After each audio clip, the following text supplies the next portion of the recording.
Hoy vamos a hablar de lupus eritematoso sistémico. Vamos a dar unas pautas de diagnóstico diferencial y del tratamiento. El lupus eritematoso sistémico es la patología autoinmune sistémica más característica, la principal, porque tiene un sinfín de manifestaciones clínicas. Cualquier órgano puede estar comprometido en el lupus eritematoso sistémico. Y lamentablemente el diagnóstico de la enfermedad es difícil, no es tan fácil. Pues que la mayoría a veces creemos que no tiene la enfermedad, que no es lupus, pero después de un proceso de diagnóstico importante y profundo nos sorprendemos en que al final el diagnóstico del paciente sí es lupus. Hoy vamos a ver un poco de epidemiología, de la patogenia, de las manifestaciones clínicas, cómo llegar al diagnóstico de la enfermedad, y vamos a hablar de una prueba muy importante que es el famoso ANA o anticuerpo antinuclear, y vamos a dar algunas nociones del tratamiento de los pacientes con lupus. Más o menos en el siglo XV ya se describían a los pacientes con lupus afectos de esta enfermedad. Y el término lupus, ustedes saben muy bien que viene del latín lobo. Parece que las lesiones de los pacientes se asemejaban a las mordeduras de los lobos. Las lesiones encontradas en la piel de los pacientes se asemejaban a las lesiones producidas por mordedura de lobo y provocaban una deformidad importante. Por eso es que se empezó a definirlo con este término, lupus. Fue el doctor William Osler que más o menos en el año 1840 le dio el diagnóstico o le dio el nombre completo de lupus eritematoso sistémico, al darse cuenta que no solo la piel es afectada, sino todos los órganos internos. Como ustedes pueden ver, la gran mayoría de pacientes son mujeres y se encuentran, o los casos aparecen frecuentemente a temprana edad. Entre los 10 años y los 40 años se ven la gran mayoría de casos de lupus. Es raro verlos en edades muy extremas. Sin embargo, sí se puede ver pacientes con lupus adultos mayores y también pacientes con lupus niños. Pero la gran mayoría de casos están entre pacientes jóvenes, mujeres jóvenes en edad reproductiva. No se sabe cuál es la alteración que desencadena el lupus. Se cree que un paciente debe tener un componente genético que le predispone a la enfermedad. Pero en ese componente genético, que es poligénico, es decir, que influye en muchos genes, siempre existe un gatillo medioambiental que desencadena la patología. Este gatillo medioambiental puede ser el tabaquismo, la exposición al sílice, o determinadas infecciones por virus como el virus del Epstein-Barr podrían estar involucrados en la patogenia del virus. En todo caso, sea como sea que se desarrolle la enfermedad, existe muy claramente un defecto en la apoptosis de las células. La apoptosis es la muerte celular programada, que usualmente ocurre sin generar inflamación. Pero cuando los cuerpos apoptóticos de las células no se pueden eliminar del organismo, estos cuerpos apoptóticos son reconocidos como material peligroso e inicia el sistema inmune un ataque contra esos cuerpos apoptóticos. Estos cuerpos apoptóticos tienen material nuclear de la propia célula, por lo tanto estos anticuerpos son autoanticuerpos.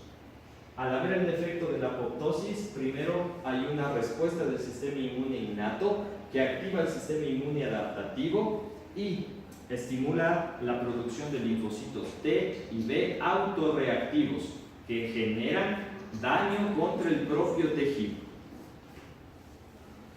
Ustedes saben muy bien que un factor desencadenante es la luz solar. La luz ultravioleta lo que genera es un incremento de la apoptosis de los queratinocitos de la piel. La exposición de la luz solar genera apoptosis de los queratinocitos.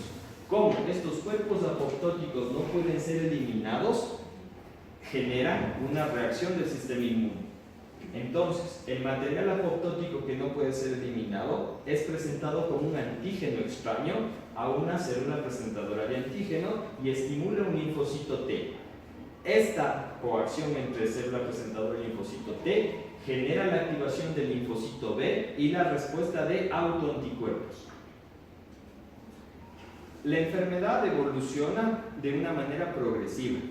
Se ha visto que los pacientes que tienen lupus ya tienen autoanticuerpos detectados en la sangre hasta 10 años antes de desarrollar los síntomas. Entonces, primero existe un componente genético del paciente, un gatillo medioambiental que genera el fenómeno de autoinmunidad. Pero solo estos anticuerpos, estos autoanticuerpos, solo están en la sangre sin generar daño. Esto es lo que se conoce como autoinmunidad benigna. Pero a medida que va pasando el tiempo, estos autoanticuerpos ya empiezan a generar daño tisular, se pierde la tolerancia del sistema inmune y ahora ya hay una autoinmunidad con manifestaciones clínicas. Ya se dan las manifestaciones clínicas del lupus. Como saben, al llamarse sistémico, el lupus quiere decir que ataca a cualquier órgano. Puede atacar las mucosas orales, donde se forman úlceras o aftas bucales, que casi siempre son no dolorosas.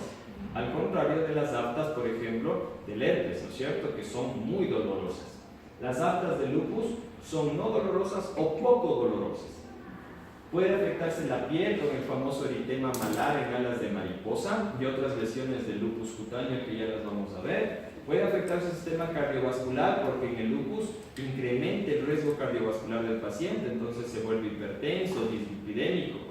Hay afectación gastrointestinal con inflamación de páncreas, pancreatitis, inflamación del hígado, hepatitis o trombosis mesentérica con isquemia intestinal. Puede afectar el sistema hematológico, donde casi siempre produce citopenias, leucopenia, anemia, trombocitopenia. Puede afectarse los músculos y las articulaciones, provocando un dolor articular de pequeñas y grandes articulaciones, bilateral, pero que no es tan intenso como el paciente de artritis reumatoide.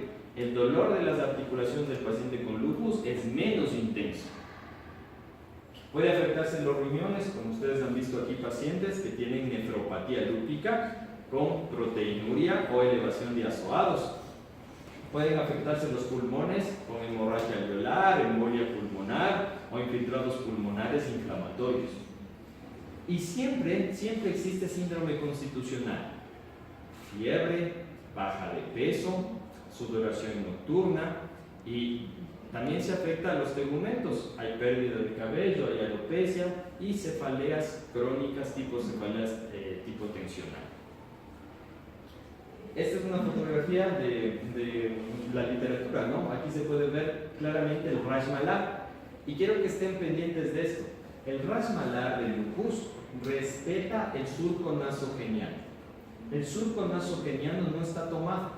Ese es algo importante. ¿Por qué? Porque un rash malar que tome el surco nasogeniano podría ser una dermatomiositis y no un lupus.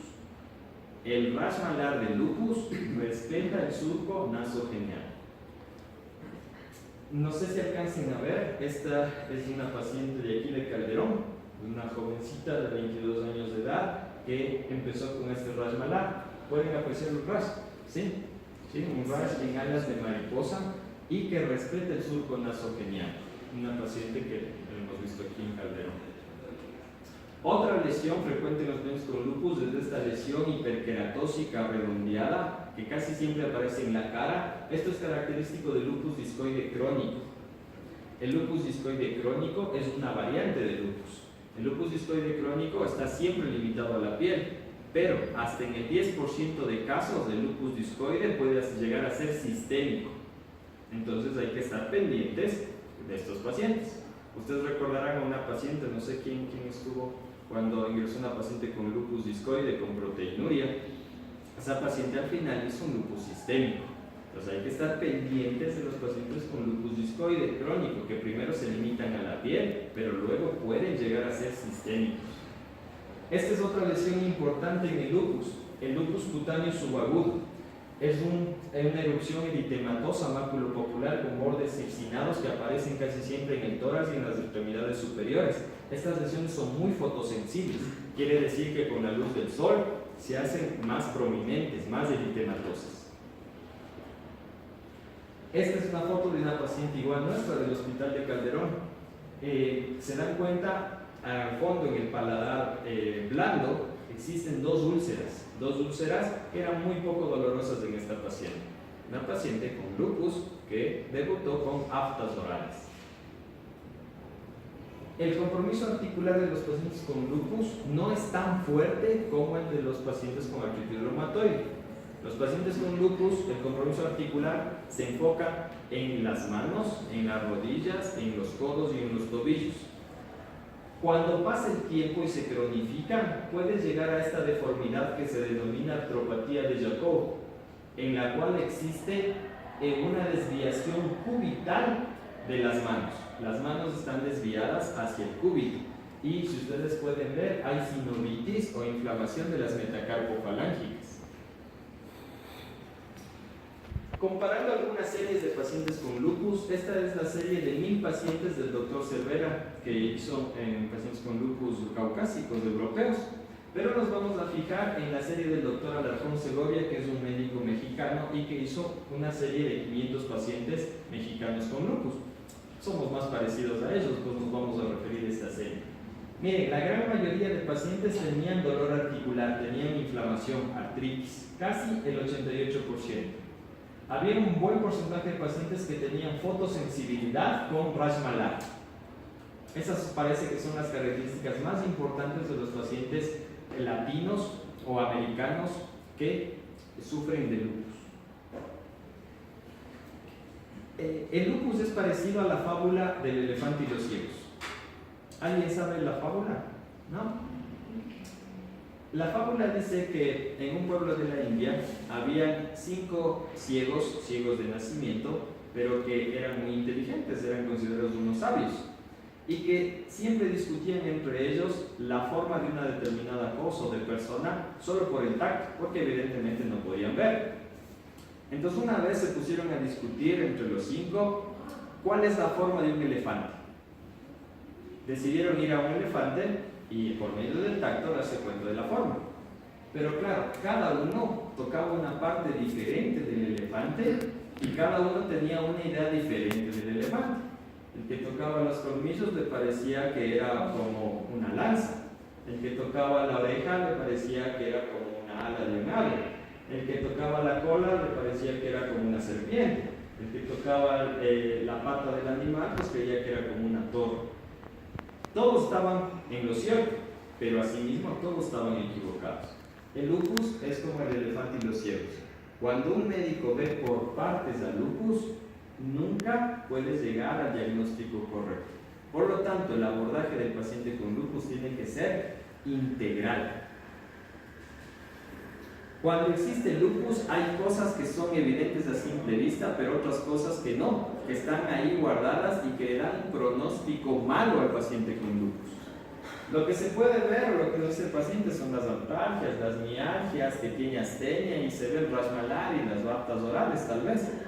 Pero lo que está por debajo es lo que no podemos ver a simple vista y que le da un pronóstico grave. La nefritis, la anemia hemolítica autoinmune, la hemorragia pulmonar, el neurolupus, la hemorragia alveolar, el que el paciente sea varón o que esté combinado con síndrome antifosfolipídico le da un mayor riesgo al paciente con lupus. Entonces, al lupus hay que tratarle de acuerdo a sus manifestaciones. Hay lupus que son graves, como el que tiene nefropatía, hemorragia alveolar o crisis convulsivas por lupus. Pero hay otros lupus que son más suaves, que tienen solo dolor articular, por ahí unas aftas, rash malar. Entonces, todo paciente con lupus es diferente y el tratamiento debe ser enfocado a la agresividad del lupus. Lo que sí se sabe es que los pacientes con lupus que se mueren más es los pacientes que tienen nefropatía. A 10 años, los que se mueren más son los pacientes que tienen lupus con compromiso renal. Existe el denominado lupus inducido por fármacos, el lupus que se desencadena por un fármaco. Algunos fármacos como la procainamida, la hidralazina, la carbamazepina, la metildopa pueden provocar un lupus.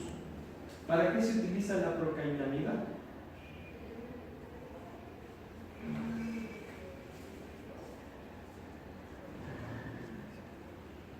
es un antiarrítmico. Marco, ¿para qué se utiliza la carbamazepina? Es un anticonvulsivante, un antiepiléptico. Joyce, ¿para qué se utiliza la isoniazida?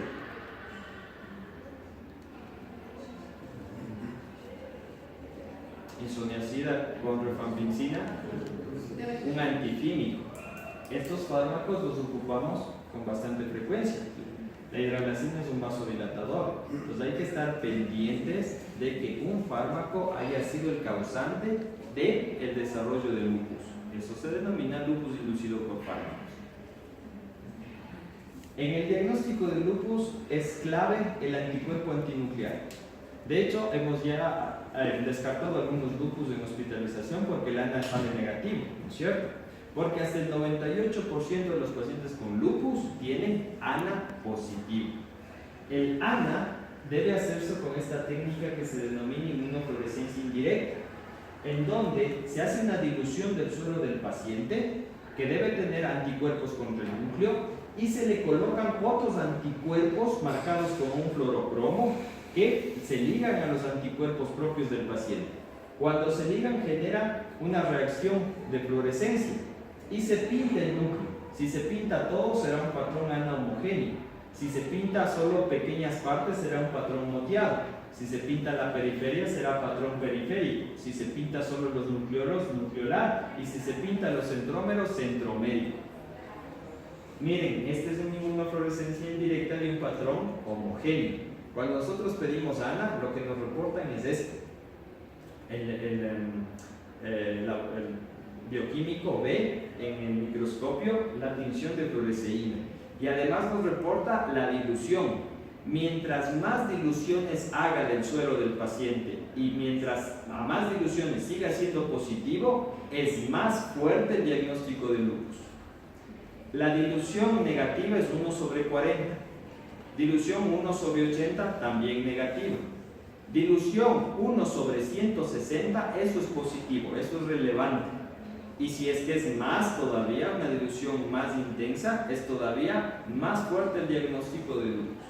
Este es ANA patrón moteado, este es ANA patrón centromérico y este es ANA patrón nucleolar. Esto es lo que ve el laboratorista clínico. Miren, hasta casi el 30% de las personas normales pueden tener ANA a dilución 1/40. Entonces, un ANA positivo 1/40 no es relevante clínicamente, porque hasta el 30% de las personas normales pueden tener ANA positivo. Pero fíjense, en dilución 1/160, solo el 5% de personas normales tendrán ANA positivo a 1/160. Y si la dilución es 1/320, solo 3% de pacientes. Entonces, el ANA les debe reportar el patrón y la dilución. Y será diagnóstico cuando el ANA supere dilución 1/160. Pero el ANA no solo es igual al lupus. Hay otras enfermedades que también tienen ANA positivo. La esclerodermia, hasta el 80% de pacientes tienen ANA positivo. El Sjögren, la dermatomiositis, también son otras enfermedades que tienen ANA positivo.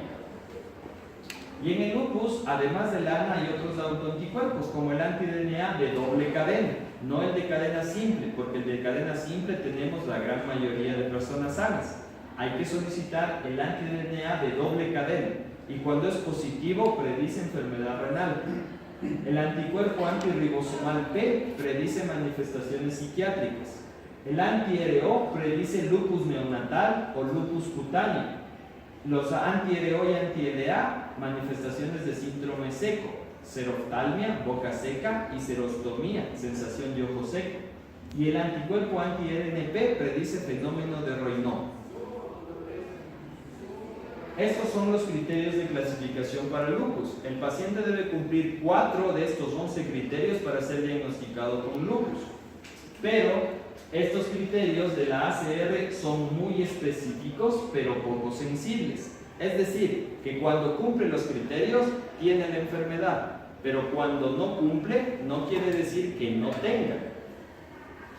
Miren, por ejemplo, ¿es tan difícil diagnosticar un lupus? que se enmascara en cualquier otra enfermedad. En este caso, un reporte de una tuberculosis miliar enmascarada como lupus, con síntomas parecidos al lupus, pero en realidad era una tuberculosis. Imagínense qué complicado darle a este paciente que tenía tuberculosis inmunosupresores. Generaríamos un daño importante porque la tuberculosis se activaría, se reactivaría y ocasionaría mucho más daño. Entonces, ¿qué hay que hacer? ¿Cómo diagnosticar lupus? El paciente que tiene síntomas sugestivos de lupus, lo primero que hay que hacer es biometría hemática, plaquetas, hemo y el ANA. Si todos los exámenes son negativos y los síntomas desaparecen, no es lupus.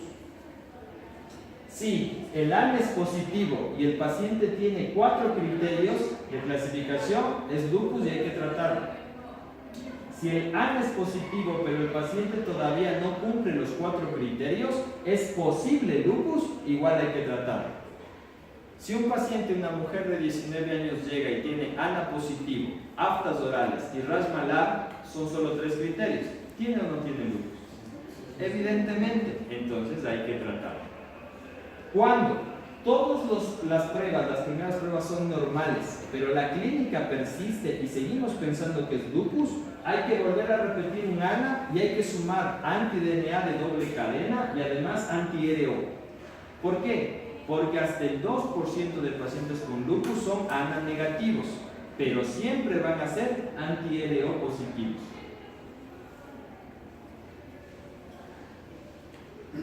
Cuando el lupus se combina con el síndrome antifosfolipídico, como el de la paciente de la 206B, es una combinación súper peligrosa.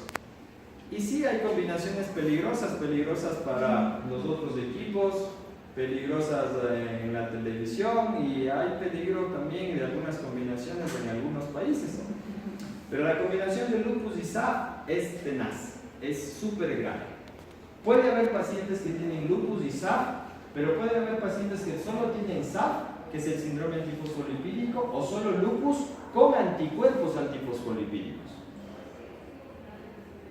¿Cómo se hace el diagnóstico de SAF? Algunos de ustedes ya lo saben, ¿no es cierto? Hay manifestaciones que deben tener, manifestaciones de trombosis arterial o venosa, o patología obstétrica, abortos recurrentes, pérdidas fetales o insuficiencia placentaria, junto con la determinación de uno de los 3 autoanticuerpos: anticoagulante lúpico, anticardiolipina y el anti-beta-2 glucoproteína.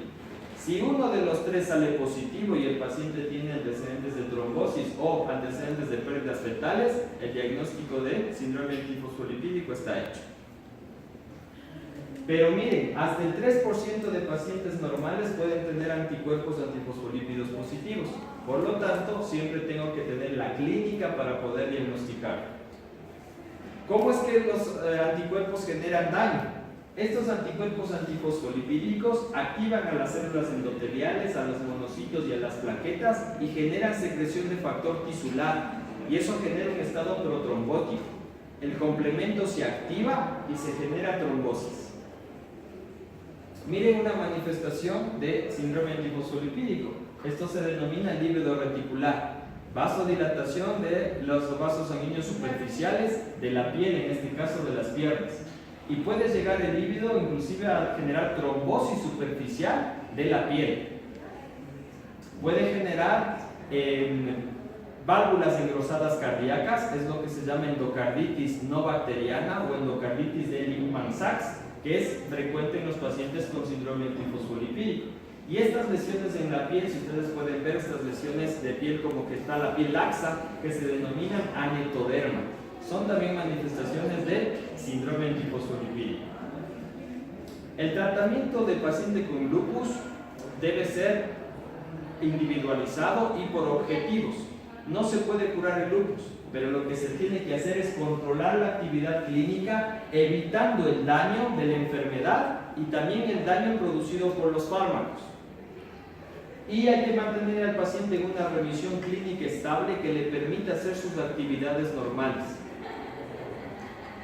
Y en el tratamiento del lupus hay un binomio que, por un lado, me ayuda mucho, que es los antimaláricos, que son los antimaláricos, la hidroxicloroquina, y por otro lado, un fármaco que es espectacular como antiinflamatorio, pero que produce mucho daño, que es la prednisona. La buena de la película es la hidroxicloroquina y la complicada, la mala, la prednisona. Esta es una gráfica de pacientes que han tomado hidroxicloroquina y placebo para ver el número de brotes de lupus. La fila de abajo es la fila de hidroxicloroquina. Tiene menos brote el paciente con lupus que toma hidroxicloroquina. Siempre, todo paciente con lupus debe tomar hidroxicloroquina. Los pacientes con lupus que toman hidroxicloroquina viven más. La gráfica lila es la de los pacientes con hidroxicloroquina. Tienen más sobrevida, viven más que los que no toman hidroxicloroquina. Entonces, todo paciente con lupus, hidroxicloroquina, a menos que sea alérgico a los antimaláricos o que tenga ya retinopatía por antimaláricos. Si no tiene eso, solo porque tiene lupus tiene que tomar hidroxicloroquina. Pero además tiene que tener una dieta saludable, evitando grasas, fritos y bajando la sal. Tiene que cuidarse del sol, porque el sol le va a activar, le va a dar brotes de lupus. Tiene que tener una actividad física moderada, tomar antimaláricos y controlar su riesgo cardiovascular. Evitar infecciones, porque casi siempre van a estar inmunocomprometidos. Uso de vacunas. Los corticoides a la dosis más baja posible. Protección ósea, porque el corticoide genera osteoporosis inducida por corticoides. Y el uso de inmunosupresores dependiendo del caso. Pero entonces los pacientes con lupus tienen una polifarmacia terrible, porque toman muchos fármacos. Entonces, claro, como tiene lupus, tiene que tomar hidroxicloroquina. Pero además está tomando prednisona porque tiene nefropatía lúpica. Y si tiene prednisona, tengo que proteger y tengo que darle calcio para que no le dé osteoporosis. Y como tiene la nefropatía, te está tomando el micofenolato. Y como su presión está alta, tiene que tomar el enalapril. Como el riesgo cardiovascular se eleva y los lípidos se elevan, tiene que tomar simvastatina. Para proteger al corazón le voy a dar una aspirina. Y como todo esto le afecta al estómago, le voy a dar un omeprazol. Entonces hay que tener cuidado con la polifarmacia del paciente con lupus. Hay que ayudarle también a que tome su medicina y hay que priorizarle los medicamentos que él necesite en un determinado momento. Posiblemente no va a tomar la estatina unos 2-3 días, pero la prednisona y el micofenolato lo hará siempre. Miren las tasas de adherencia de los pacientes con lupus. Casi hasta el 70% de pacientes no se adhiere al tratamiento de lupus. O sea, es una tasa importantísima, terrible, muy alta. Al final lo que uno quiere es que el paciente aprenda a vivir con su enfermedad y que la sepa llevar y que la tolere. Algunos de ustedes ya han visto esta diapositiva, es del doctor Graham Hughes, el doctor que describió el SAFPA, ¿no? Donde estudió igual el doctor Cervera. Yo que estuve con él por ahí algún tiempo, y con los pacientes con lupus, mantener la calma y primero no hacerles más daño del daño que ya tienen. ¿Ok? ¿Preguntas? Un paciente que no se controla con los fármacos, ¿qué tiempo de vida tiene? Entonces la sobrevida disminuye mucho. Y si no se controla con los fármacos convencionales, puede haber la necesidad de utilizar fármacos biológicos. El belimumab es un fármaco biológico que disminuye la vida de las células B, de los linfocitos B, y eso le genera mayor estabilidad del paciente. Pero si no se controla, la sobrevida baja más o menos hasta un 30%.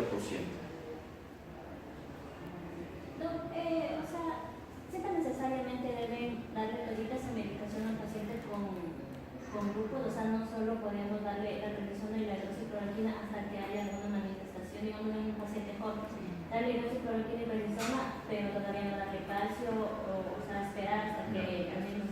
Algo que es importante es dirigir el tratamiento según el paciente. Si el paciente solo tiene aftas orales y Rajmalab, ¿qué deberá tomar? Tiene lupus, tiene aftas orales y Rajmalab. Hidroxicloroquina, solo porque tiene lupus. Segundo, ¿qué más van a hacer con ese paciente? Si tiene Rajmalab, fotoprotección, protector solar.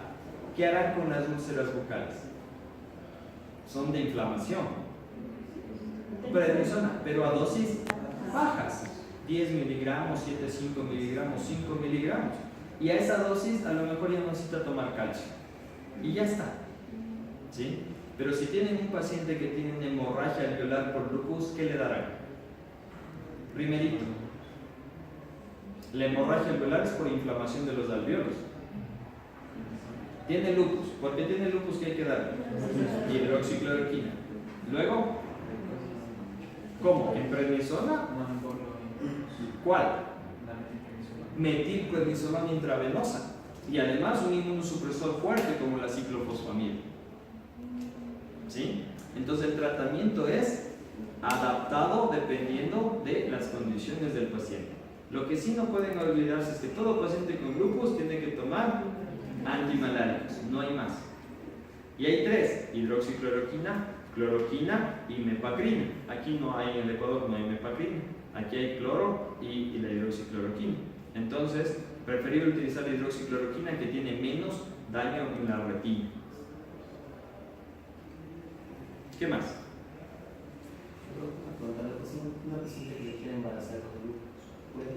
Perfecto, excelente pregunta. Sí se puede embarazar una paciente que tiene lupus, pero tiene que embarazarse cuando su lupus esté inactivo, cuando esté controlado. Y cuando quiere embarazarse, tiene que planificar el embarazo con el médico. Entonces, el médico tiene que cambiar o programar el tratamiento con fármacos que no le den daño al producto, daño al feto. Y esto es importante.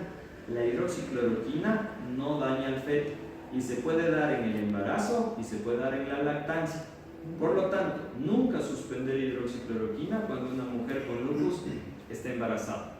Incluso desde el primer trimestre. Incluso desde el primer trimestre y antes del primer trimestre. La prednisona se puede dar en las mujeres embarazadas con lupus, evitando pasar de 10 miligramos al día. Menos de 10 miligramos, 7,5, 5, puede tomar una paciente mientras esté embarazada, antes y durante. Hay algunos inmunosupresores que tampoco generan un incremento del riesgo en el daño del feto, como por ejemplo la azatioprina. Si es que en algún momento la paciente necesita recibir un inmunosupresor mientras esté embarazada, el de elección es la azatioprina. Lo que nunca puede recibir será ciclofosfamida, micofenolato, metotrexato. Aquí tuvimos una paciente, una chica de Cuba de 22 años de edad. Le diagnosticaron lupus porque hizo fenómeno de Raynaud, aptas orales y dolor articular, y tomaba prednisona y azatioprina y hidroxicloroquina, y no planificó su embarazo, se quedó embarazada. Por aquí algo sucedió y le quitaron la hidroxicloroquina y la azatioprina. Eso hubiese causado un brote importante de lupus. Imagínense un brote en el embarazo, tenaz.